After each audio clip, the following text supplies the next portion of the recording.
Super Cool Spartan. Cue the Woodshed. Back with you with another virtual episode here with my brother, partner in crime, Brian Williams, aka the Super Mad Spartan, coming at you with another great thing about Spartan football from a fan's perspective. We're going to chop it up about that surprising win against Indiana, those fighting Hoosiers for the old spittoon. We got one trophy back at we got one trophy back of all the trophies we played for. One's better than nothing. So let's get to it. So, what's your initial thoughts, Mr. Super Mad Spartan? We won. That's the most important thing, right? Yes, we won. We can no longer 24 say, to 21, hey, by the way. Yeah, we can no longer say, hey, this is the worst season we've seen. We're gonna go over 3 wins. We got 4. You know, so anytime we can get a victory this season with what this team has gone through and just kind of the stuff we're gonna talk about in the podcast, some of the adversity, well, a lot of the adversity the players have gone through, and they're still fighting, and that's good to see that they haven't given up. I know we've harped on the coaching and a lot of the negatives, but at least in this game, they were able to pull it together and get a victory, which is much needed for Spartan Nation. It is. It is. Just to piggyback what you're saying, yes, wins were at a premium this season, and it is good to get another victory under the belt. And Lee. And actually, this was our first road win too for the season, so that's even sweeter. Yeah. So it was good to see the Fighting Harlan Barnetts come out that stadium with a W. Watching the game per the usual, you just didn't know. Just walking into the expectation of a loss. So it is good to see that they had another W under the win column for sure. I'm glad the players can tune it all out because I know we had questioned earlier this season, like, can they win another game? Until he beat Nebraska, it was like, okay, is it possible we could just go 2-10? Right. It didn't seem unfathomable. But for this game, it was good to see some of that talent we talked about on the team shine through a little bit. Right. Because I would never convince me differently that with better coaching in regular season, this team couldn't go 7-5, 8-4 this year. There's health factors and other things that went into it. I know one of the big things they had to overcome was, I believe they said they only had like 45 scholarship players available for this game, and the limit on scholarship is 85. So you have basically 40 people who are supposed to be on scholarship that are unaccounted for. That means injuries, transfers, and etc. So they gutted it out, and there's some big time performances I'm sure we'll talk about in the good Sparty section. Right. Yes, sir. So speaking of which, let's get into our usual good Sparty, bad Sparty. And I start off with the good, because like I said, for the majority of the season here, we've already started with the bad. Going back to the first loss of many losses against Washington. So we're going to start with the good this time. So some of the things I had noticed here was surprisingly the low number of penalties in this game. We only had 3 penalties for 30 yards total, which was shocking considering that we led the Big Ten, or probably still do, lead the Big Ten in penalties. For this game, we only had 3 for 30 yards. Usually it's over 100 yards of penalties in most games. I know one of the games, Nebraska, I think we had 75 or lower. And I said, hey, that was one of my keys to the game. I'm like, hey, as long as we can keep the penalties lower. But yeah, they did a good job. They played mostly disciplined football. I know the game wasn't without its bumps, but definitely penalty situation or lack thereof was refreshing to see a mostly clean played football game. Yeah, Yes, I definitely agree with that. And when I saw that stat, and even when we had watching the game, it was surprising to see that it was like, wow, didn't see too many penalties. So the and checking the stats afterwards, I was like, wow, that's really incredible considering that, we didn't have that many penalties for once. So thank you for that, Spartans. And then also too, the passing yards, because I saw that Hauser had to throw for 245 yards, which was I think I think they ended up changing it. It's 279 because I oh, just remember okay. kind of seeing this later on when the official the stat keepers that were at Indiana, they were like their B team and they messed with the stats. So I'm looking at the most updated stats and it says Hauser had 279 passing yards, which Oh, is okay. up That's there. even better. Now he had two interceptions, but he had three touchdowns as well. The interceptions Yes. weren't great, but No. he led the team for a game-winning drive. You can't knock that. There was Oh some no, not passes at I all. know he wished he had back, but overall, Hauser he he showed something. Now I don't know if Right. he's going to be the QB in the future. I don't know. We're going to have a new coach and a lot of unknowns, but he's putting some film out there on tape so we can see at least some of the talent shine through. Now I've Right. heard, this is other podcasts that people more than know than I will ever be.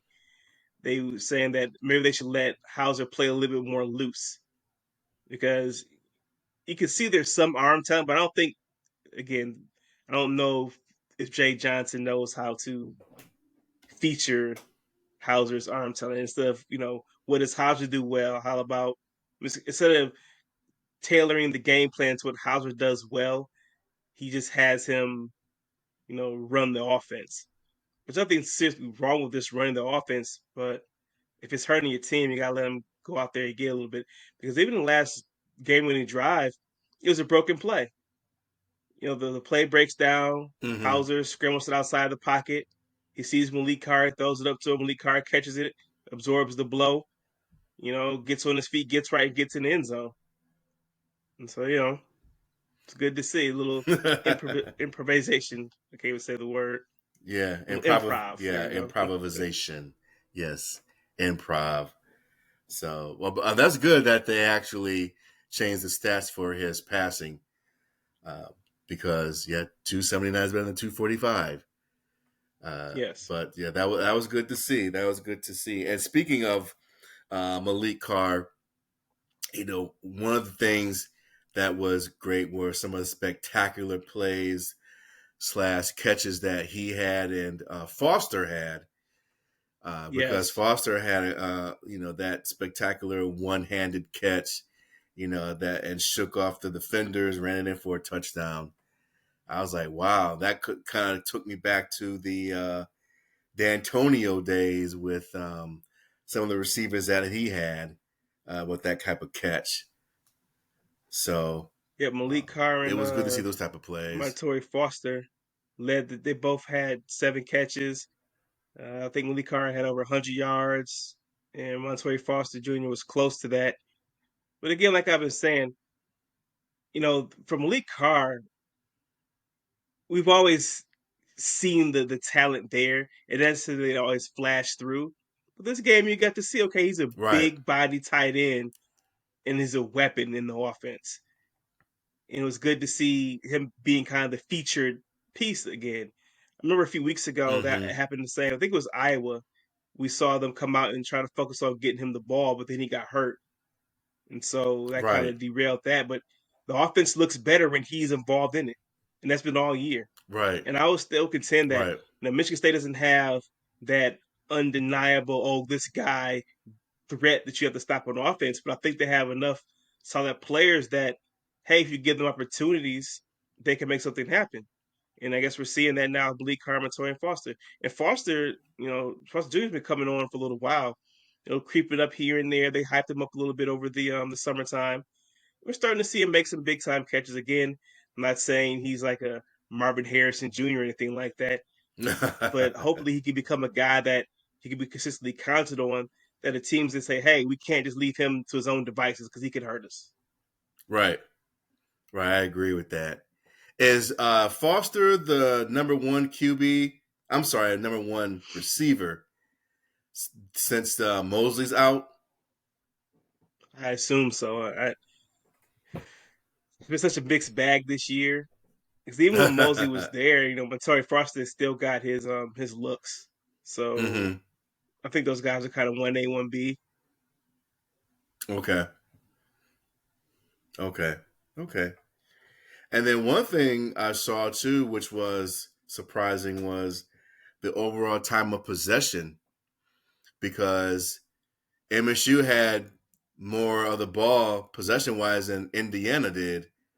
MSU had the ball 31 minutes, 4 seconds compared to Indiana, which I think is like 28 minutes. I don't know when was the last time that we won the overall time of possession, One the but I guess you could count we this as did. a We victory did for because this game. it's only 60 minutes in the game, so it's almost 50-50. So I don't know if that's a huge like, oh my god. But normally it's been a function of the offense for last few years. Like I'll say the whole Mel Tucker regime that we lose time of possession. And so even hmm though it's not like huge, like overall, we had to walk for like 40 minutes or so, but we had it longer than our opponent, so we had more opportunities to score, but we did score more points. That's the name of the game. Right, right.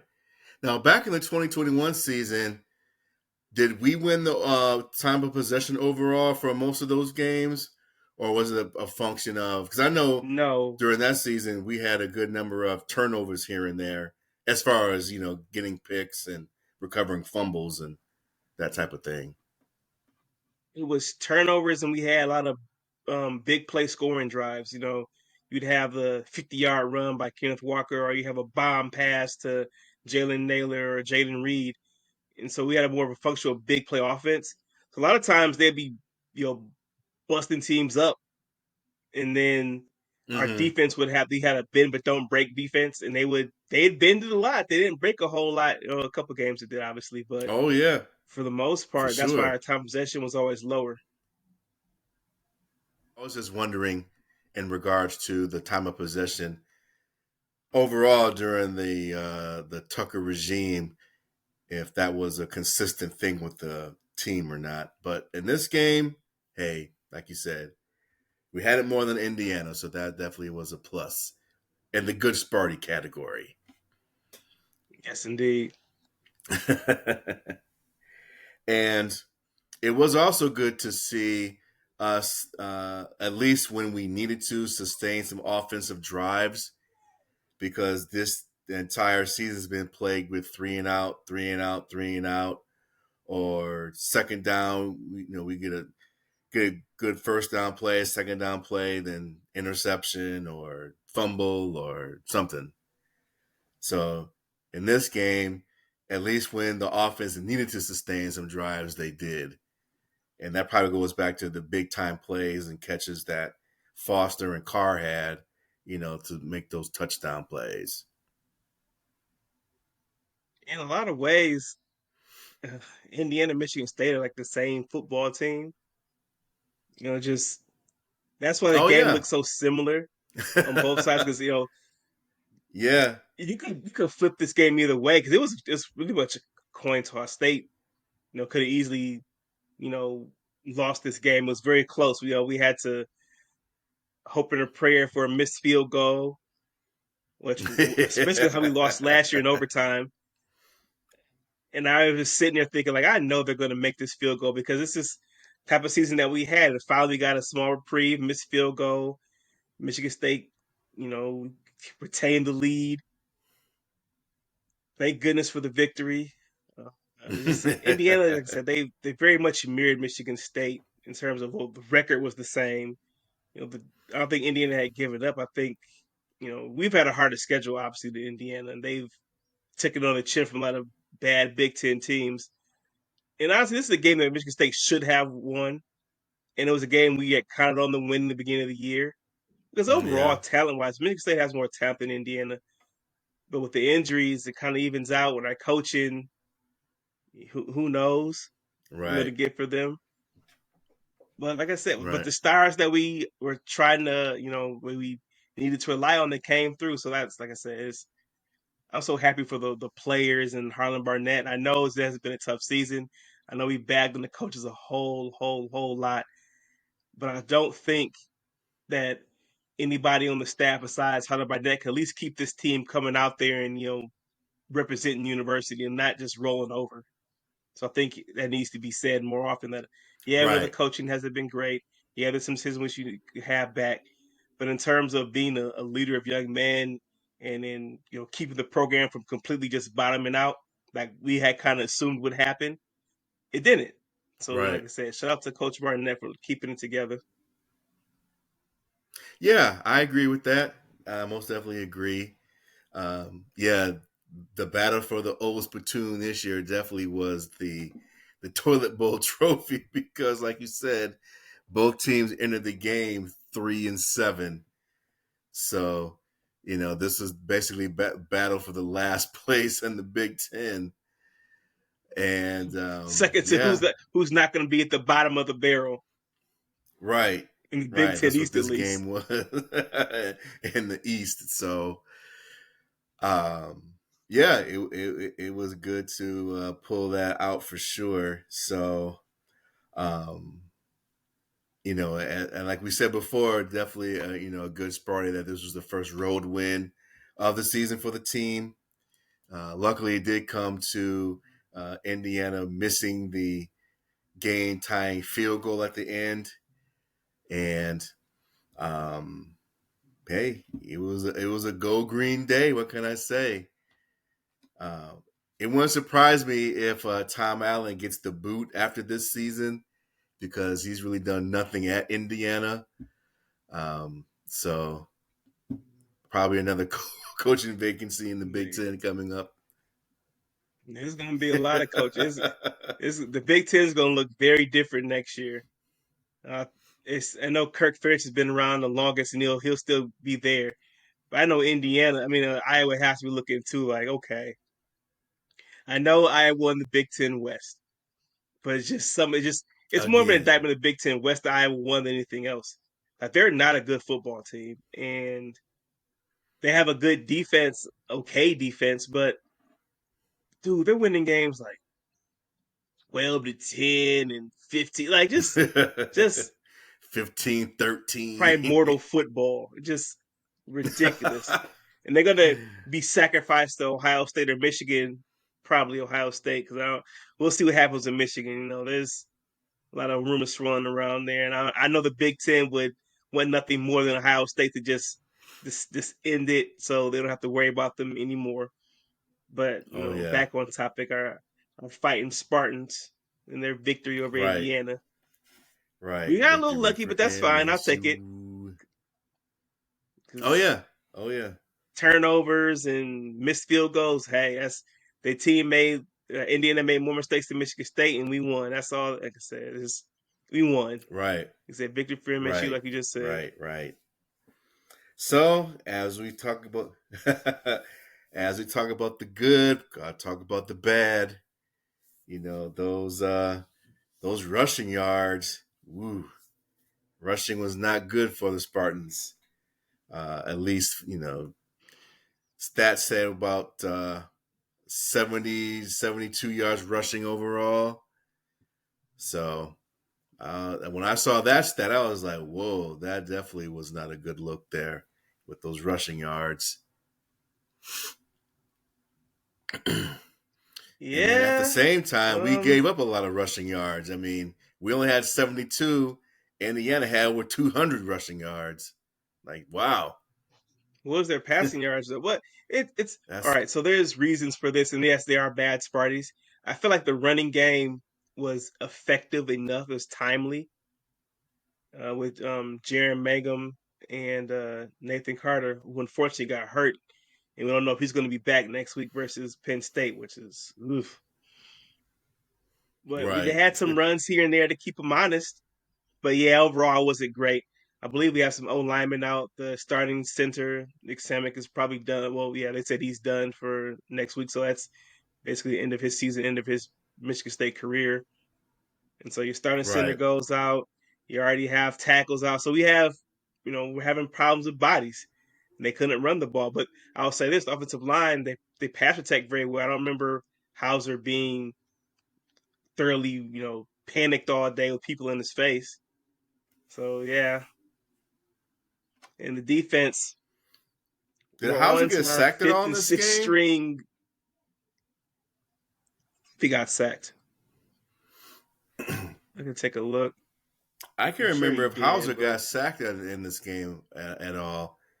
And if he did, it was maybe let's once or see. twice. I can look it up real quick. Just give me a second. No, no sacks at all for Indiana. Wow. So the O line did his thing. Good Sparty for that. Yeah. But yeah, like you said, we can, bad Sparty gave up 200 rushing yards. Defensive tackle, like I was saying, we're down to walk on to defensive tackle. People are hurt. Oh. Mm-hmm. So they put somebody on the field during the game I've never heard of. I'm pretty good with the roster. I remember some names. I was like, Yeah, I'd you never are heard good of with this that. person before in my life. So yeah, we were. It Yeah, happened. But what they said, putting out. they got stops when they needed to for the most part. Defense wasn't horrible. Even the cornerbacks are getting low. I remember Chance Rucker got hurt, right down to our third and fourth string cornerbacks. But the guys are fighting. They're Mm-hmm. competing. I guess that's all we can ask for at this point. Right. Right. Oh yeah. Oh yeah. And then I saw regarding the third downs, we only converted about three or As four I third mentioned, downs out of we're like going to talk about 13. bad Sparty So our injuries. third down efficiency really I wasn't said it that earlier. We great. only had about 45 scholarship players available for the game, So which, whew, man, yeah, definitely did our share of punting injuries, transfers. for We this only have one game. game left, and it'll be this Friday at Ford Field. So I know they can't wait to get everybody cleared up for that one.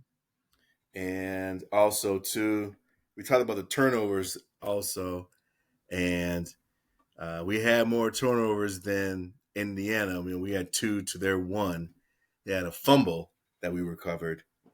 So one other stat that I saw too was the number of turnovers, because we did have, even though we just had one more turnover than Indiana, I mean, we did have more turnovers, 2-1, because we got picked off twice and we recovered a fumble for them. So we did have more turnovers than the Fighting Hoosiers, but just one more.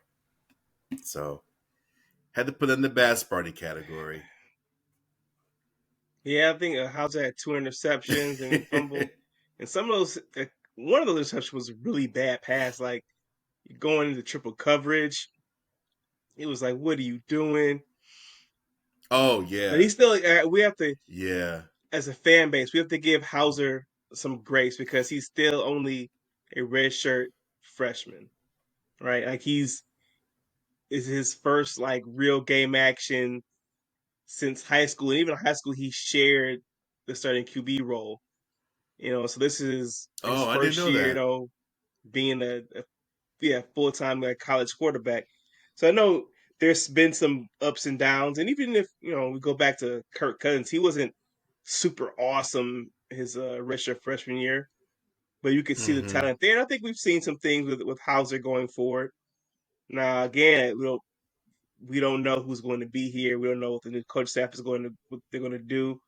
So it's kind of Right. taking all these performances with a grain of salt because after after next Friday, after the game versus Penn State, we could see a lot of A changes mass to the roster. exodus. Yeah, mass exodus. Yeah, we'll see. Yeah, I actually read today. I mean, this is another bad Sparty, but I did read, I think it was today or yesterday, that another player from the 2024 class that decommitted. I think like the second highest ranked kid, I guess star wise, decommitted. I can't remember the Who's the running kid's back? name, but think it's Anthony Carey. But Oh yeah, like that's we've it. been saying all year, this is going to happen. And honestly, I don't really consider anybody who's currently quote unquote committed to Michigan State football as committed. They're going to go there because we're going to get a new coach. Things are going to be different. We don't know whose scholarship will be honored, whose scholarships, whose place will still be there. So it's these kids, right? If it was me, I wouldn't want to be part of the unknown. Now, on the other side of it, there was a kid a few weeks ago who committed to Michigan State to play football, so he's ride or die regardless who's there. So we'll see. Right. Anthony Carey is a really, really, really good running back, and he has options. And who knows Mm-hmm. if a new coach comes in, makes him a priority. Maybe he comes back, maybe he doesn't. No harm, no foul. The young man Right. has to live his dream and do his best for him and his family. I agree. I agree. So um other than that, for the Bad Sparty, I mean, I that's pretty much like wow. I mean, the Bad Sparty list wasn't as long compared to last week and you know the weeks prior to the Nebraska game. I'm trying to The think. Do we have laundry any list of special Bad teams Sparty. penalties? Do we have I any don't think we did. formational line formational penalties on a punt or a field goal? Right. No botched kickoff returns or punts or offsides. I I mean, nothing, which is shocking. There weren't too many crazy coaching decisions. Nothing that I thought was Very egregious shocking. egregious enough for me to like remember and talk about. So that's good. A lot of the bad parties that we normally have, some of them aren't here, so maybe that's why they won the game.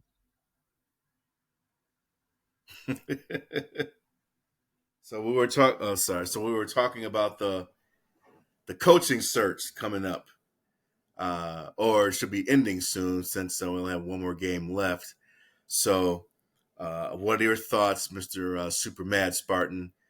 Any ideas who you think maybe the head coach or not? Or what's your thoughts? Lance Leopold, Well, Jake no, Dickert, it's not.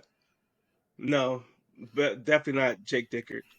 The two the coach names from that Virginia. supposedly have been the two names that uh, have been most linked to the job as of right now, and the two leading candidates is Mike Elko from Duke and Johnson Smith from Oregon State.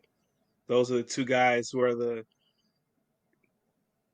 been getting the most attention that have made it to the final round, supposedly, I guess. And Oh, between those okay. two, one of them supposedly is going to be the head coach of Michigan State. And I don't think anybody from Spartan Nation would be too upset if either of those two guys are the coaches. They both have pros and cons, mostly Mm-hmm. good things. They're not, you know, Echo's been around. He has Midwest ties. He's been at Notre Dame, Texas A&M.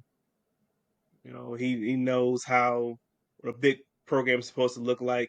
He's only been at Duke for 2 seasons, but he's led Duke, has basically been a dead football program and has given them life. I know last year I think he won 9 games. This year I think they're like 6-5, 6-6, or they might be 6-6. They had a lot of injuries, but overall, when he got there, Duke was a 2-win football team. So Okay. he's risen up a little bit. I get the only kind of pause that I've heard about him is he has a high opinion of himself and he's going to demand a good amount of money, which I think State will. I don't know. I'm just throwing out a number like 7.5, 8 million a year. I don't think that's a crazy amount to pay for a coach in this day and age in college football. He's more of a defensive guy. So we'll see. He has, like I say, had Midwest ties. He's known as kind of a recruiter, so that's a good things marks on his record.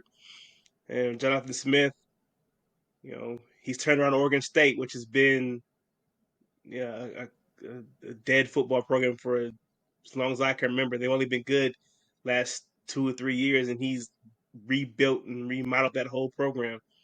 And that's a tough thing to do out there at Oregon State with the level of recruiting that they level of recruits they don't get. Oregon's the big premier school, and I think they beat Oregon last year, which is a huge deal for them. So he could get the rivalry component. They had a great offensive line. He's more of an offensive minded head coach. The only kind of knock or con on him is that he's never really coached outside the West Coast. So how does he come to Michigan State and be able to recruit and all those things in the Midwest when he has no ties here? So that'd be a lot of his coaching staff. So again, no, there's no perfect candidate, but I think overall you want Michigan State needs somebody who could come in and develop players and run a smooth ship. And I think both of those candidates can provide that. Now, after that point, it's just okay, more personal preference. And for me, I would probably this splitting hairs. I probably want to go with Mike Elko just because of the Midwest ties and recruiting. Because the Tucker regime, they basically ignored Ohio, and there is solid football players there. And I think one of the issues we'll see the next few years with this team is that along the lines, especially defensive line, they don't have a lot of guys. Right. And so the defensive line recruiting has not been great. And at the minimum, you can get solid bodies from Ohio because everybody can't go to Ohio State. And Mark Dantina made his living recruiting in Ohio and getting those underrated guys that maybe they weren't the high enough star to go to Ohio State, but they were good enough players to be molded into fit the system. So that's why I kind of give Michael Elko a little bit head bump for me. But again, I'm not going to be mad they announced Jonathan Smith as the head coach either. Yeah, the only thing I've seen was within the last week or so, a couple of articles from Sports Illustrated saying that supposedly MSU has interviewed 4 candidates. Both those names, I think, were listed on there. Another name was the coach from Toledo, which was kind of weird. That was kind of a weird thing to see. Unless State has to settle for him, I no, I don't think that. I think that name would ignite Spartan Nation in a negative way. Oh, I agree, and I can't remember who the 4th candidate was.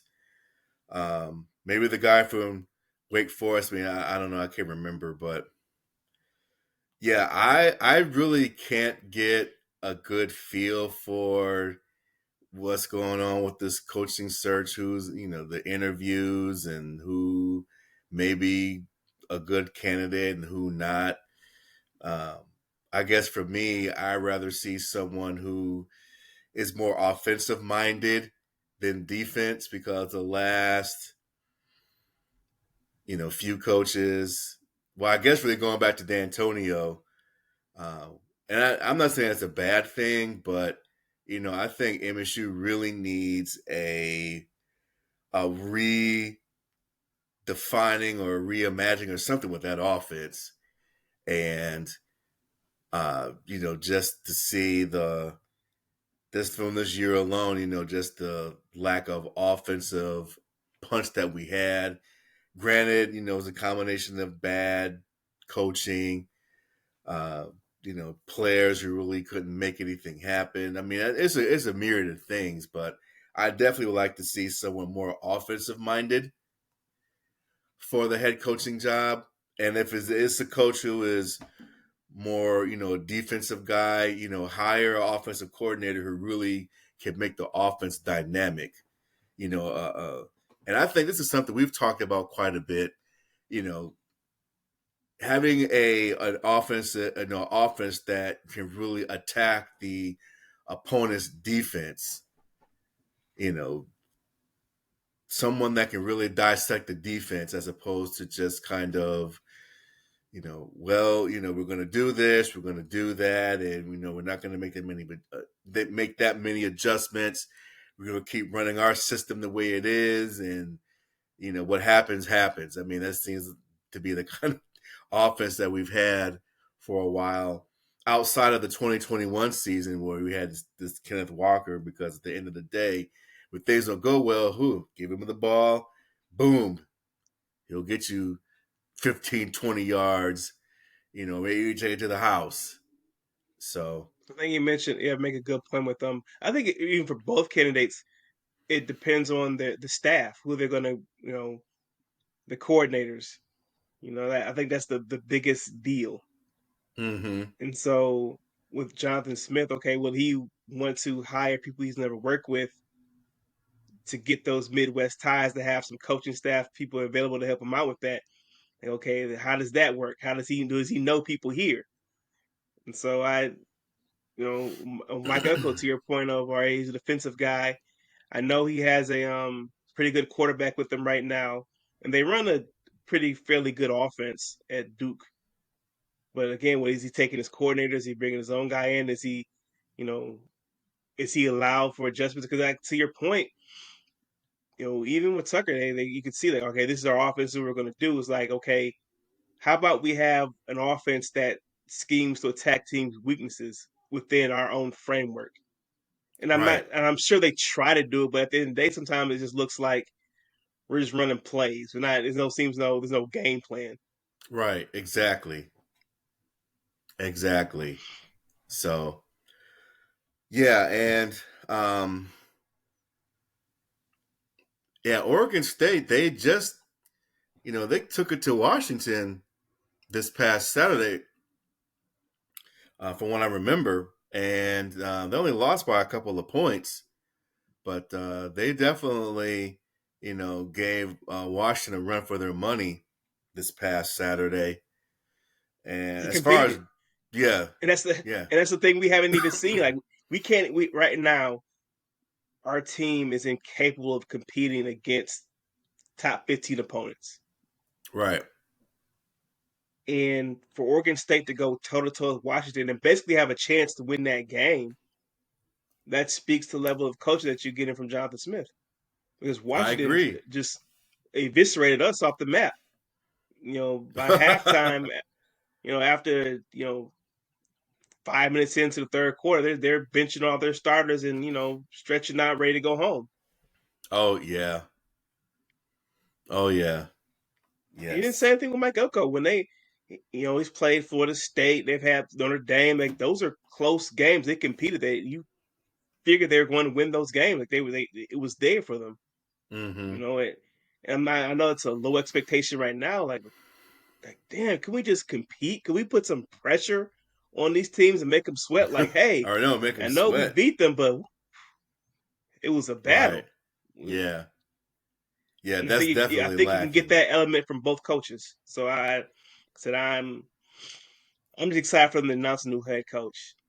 I Yeah. would assume it'll be at least our last game is on Friday. This upcoming Friday, we're Penn State at Ford Field, which will be in attendance of that game, supporting the green and white. Uh, so that next Friday, I would assume there should be something official coming out. Yeah, I hope so. Yeah, I hope so. Let me ask you this question, because you were talking about someone that has Midwestern ties. When it comes to recruiting, do you really think that really matters in this day of recruiting, where you can pretty much go anywhere nationally to recruit? Or do you think that, I mean, like I will say that, for any coach, that you definitely want to recruit, at least here in Michigan, you want to recruit in Detroit because that's pretty much, home base. And yeah, you do want to do some recruiting on Ohio and the Midwest, but do you think that you need to primarily focus on recruiting in the Midwest, or have a steady balance between Midwest, going out west, South, East Coast, from a Well, recruiting perspective? one of the biggest things about recruiting is relationships. Now, there's some Correct. schools that are always going to recruit well, like Ohio State, Michigan. always their brands are big enough they can always recruit anywhere they want to. But for Michigan State, we need to have a basis somewhere. And Ohio has been good to us. There's good football players in the state of Ohio. They get Yeah, overlooked and that's they go true. to some other programs, and State needs to get those guys consistently to come here. Now, should State solely focus on Ohio? Absolutely not. You need to be combing, the United States for your players, even combing the world for your players. And another thing I say about Midwest ties is that it's relationships wise. It's not that Jonathan Smith couldn't come here and build those relationships with those head coaches, high school coaches, and then get pointed in directions of different kids. But the coaches don't know, the high school coaches do not know who this man is. They don't have any ties on his staff to them. So it's not Hmm. going to be that, hey, let's use Courtney Hawkins, for example. Courtney Hawkins knows people in the area. So it's not going to be a coach from this area that's going to reach out to Jonathan Smith and say, hey, I know Jonathan Smith. I have this play I think you should look at.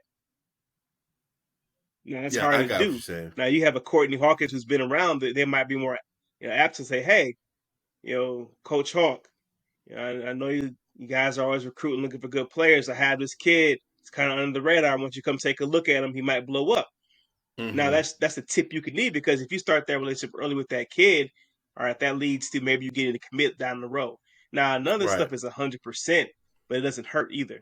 And so that's what I mean right. by Midwest ties. Okay.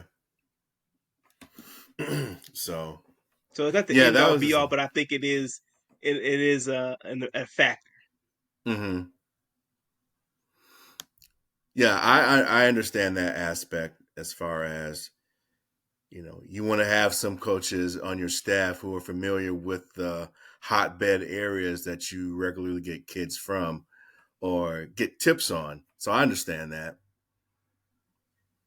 But Yeah, I was listen, just in thinking. the day of the transfer portal, yeah, you can get kids from anywhere. But as we've seen with Tucker, the transfer portal is not always the greatest indicator of giving talent. Because for every Kenneth Walker, there's a bunch of kids that transfer and they doesn't work out still. Hmm. And so I think you just now we're year 4 or 5 of the transfer portal. I think high school recruiting is probably even more important now than ever. Because with NIL, you're always going to get a certain amount of players who are going to go chase the money. And that's the right to. But you need to build your program on people who want to be at your program. And Right, you have to maintain those relationships. right, right. I agree. So, yeah, we'll see what happens. I mean, my personal preference is to have another black head coach because there's not that many in Division One college football. But hey, Yeah, at it this is. point, though, we got to care about winning more than, all right, we got to find somebody who's black to be the head coach. Because I don't, I'm sure there's great candidates out there. I don't know who they are.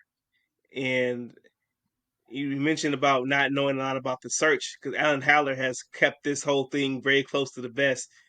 And as shaky as Michigan State administration and the board of trustees and even sometimes the athletic department has been, Haller has not let anything leak out there, because you That's never know true. what leak could ruin the person you want to hire. So he's been doing a good job so far. Hopefully, he makes it. I don't think he's if it comes down to those two. I think that's the best decision available right now. Hmm. And who knows? This could be his make or break his tenure at Michigan State. Yeah, that's true. That's Because at the true. minimum, you need somebody that's going to get State into that playoffs more often than not. 12 Oh yeah. teams, you got to be there. And I think Oh yeah. that should be every school's expectation going forward from your coach. If you're not getting into the playoffs, what good are you? Hey, I like that mandate because with the Big Ten expanding to 18 teams next year, you definitely have to be on your P's and Q's to get to that point.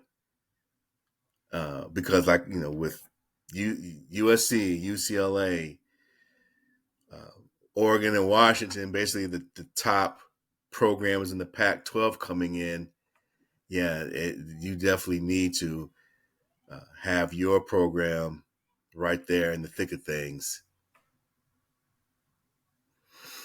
Yep. So that's all we have. That's the latest on the head coaching.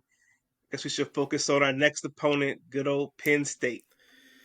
Oh yeah, those Fighting James Franklins. Yes, they have a record of 9-2 coming into the game on Black Friday, the first of its kind, playing at Ford Field, downtown Detroit. Now that's Spartan Stadium. For some reason, and I don't know why I didn't think about this, but that game was an actual like night game, and I Yes. didn't know that until I saw the commercial on NBC. So it's a night game on NBC downtown. Like, wow.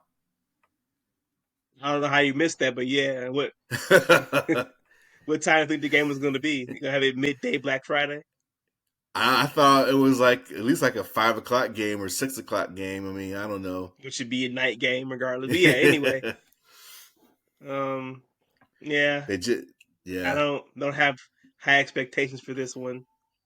No, I I think the don't team will either. show up and compete. I know Penn State's offense is not great. They fired their OC a couple weeks ago now. Yeah, after they lost to Michigan, They have a and they good did. defense. The offense not great, and I know their quarterback was hurt. Drew Allen, but I think he's supposed to be back for the Michigan State game. So Oh, he I'm didn't play sure. last week. I don't know if he did, I don't know if he got hurt last week. I just heard that they were expecting him to play. Okay. I just blurb about it. Oh, okay. I fully expect this to look like how Michigan State has looked versus top 15 teams. I don't. Yes, utter destruction. I just the team is low on bodies. I know it will be a high. I'm pretty sure it'll be a mostly pro Michigan State crowd. Penn State really has nothing to Yeah, they got nothing to cheer, play for because they. nothing to play for in terms of okay, this is how college football is set up. Nothing to play for. They're not winning the Big Ten. They haven't had they have their only two tests. They lost. They failed. And now they're only what they're gonna battle for the land grant trophy is one of the ugliest, most Oh, disgusting, that is the heaviest ugliest trophies trophy. in the world. That But is the I'm sure ugliest trophy. they'll compete. I know State will show up. They'll fight hard, but I just don't think they have it. Our offense is not good enough to do anything versus Penn State's defense, and I think that's the game right there. Their strength is their defense. Our strength is Nothing. something. Jonathan Not Kim giving up. making a 50-yard field goals. Yeah. So if we're still the get right team, we'll make Drew Allen look like he should have been the Heisman candidate. But Oh we yeah, will see. yeah. We will Penn see. State's favored by 21 points. I saw Well, there it that is. line. I saw that line earlier today on ESPN. They're favored by 21. So, like you said, Doesn't if they surprise follow me. suit against all the other ranked teams we've gotten blown out, we'll get blown out in this game. So, um, and they just got finished whooping up on Rutgers 27-6 last week. So, yep, this would be another get right game for James Franklin. Uh, what do you think of Hopefully, the over? What's the over and under the number of bots calls he'll make? James Franklin he'll give some every game he does it. It'll be some fourth down weird call or some go for it call or a time he should have gone for it, and then but he kicks a field. He'll do it. That's just how he coaches, and that's how it's been at Penn State since he's been there. Only thing I'm looking forward to is maybe Saturday, Sunday morning. The green and white smoke will come out of the Bill Center, and we'll have a new head coach of football. That's one thing I'm excited about now. Yes. And being downtown, being downtown is pretty cool. Yeah, this game is another Ford Field game. Was a lot of back and forth amongst Spartan Nation. On one hand, I get it. You're giving up a home game at Spartan Stadium, which is a huge deal. But at the same time, it's much easier for me to get to downtown Detroit than to go to East Lansing. Oh, yeah. And, Agreed. Parking situation aside, not a huge difference going to East Lansing and parking downtown, So Yeah. I'm excited for it. Taking the boy, we're gonna meet all up there. We have our friends and I family know gonna it's be a there, it's a family affair. be decked out in our green and white, and maybe by halftime we can just all right. Well, that's all we need to see. Wrap it up. Party at my house afterwards. Who knows? Right. Fans watching the game at home. Right. Maybe hit Campus Martians a little bit on the way. Yep. So, but yep. Next up, those Nittany Lions battle for that ugly looking land grant trophy. I don't know who designed that monstrosity, but yep. Indeed. So, speaking of Penn State, my fun fact is about the Michigan State Penn State rivalry / series. So, Rivalry yeah, created right, for some reason. right. Just because both universities are land grant colleges, so hence that's why they did the land grant trophy. But do you know what the overall series is between Michigan State and Penn State? And when I saw this, I was actually surprised about the series record between these two universities since they've been playing each other. I feel like it should be pretty close because there's not too many stretches where Penn State consistently beats Michigan State and vice versa. So wouldn't it surprise me if, they may lead by a couple games or we may lead by a couple games. So I'm just guessing, just thinking of a lifetime, like, all right, we beat Penn State. They beat us last year. We beat them the year before that. They beat us in 2020. We beat them in 18 and 21. 17. Mm-hmm. And then they beat us in 16. We beat them 14, 15, and 13, I think. Yeah, so we beat them 3. Yeah, so I'd assume it's pretty close. What's the record? Actually, the series is tied. We both Oh, won really? 18 games. Yes, 18 games. So we're 18, and 1. So each Tie. Wow. university has 18 victories against each other with one tie. I don't know when that tie game was, but yeah, when I saw that, I was like, oh, because I thought that, like you said, either we were leading the series by a couple of games or maybe they were, because uh, historically, MSU and Penn State have kind of played each other kind of close.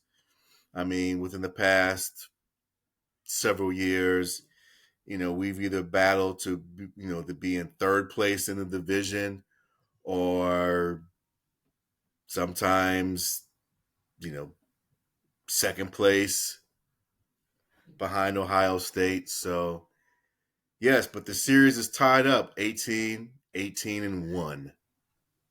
Okay. So, this game coming up on Friday will break that tie at least for a year. More likely Penn State will. So, Yeah, um, 19, 18, and 1. so yeah, it's a pretty even series. Pretty even series. Well, my Spartan friends, it's come to that time once again to wrap this up. Cue the woodshed coming from the virtual world here. Be sure to check us out on our Instagram channel. I'm sorry, our Instagram site as well as our TikTok page. But definitely check us out on YouTube. Hit that subscribe button. We love to hear from you. We've been getting a lot of comments, on our social media pages. So, we love to hear from you guys. We do, respond to the comments that we get. So, like I said, check us out on our YouTube channel, subscribe, hit that subscribe button. Check us out on our social media pages. And once again, I'm Ken, the super cool Spartan. It's my brother Brian, the super mad Spartan, Williams Inc., Q the Woodshed. We were coming to you live and direct from Ford Field against Penn State. Until then, go green and go white. We out. Peace.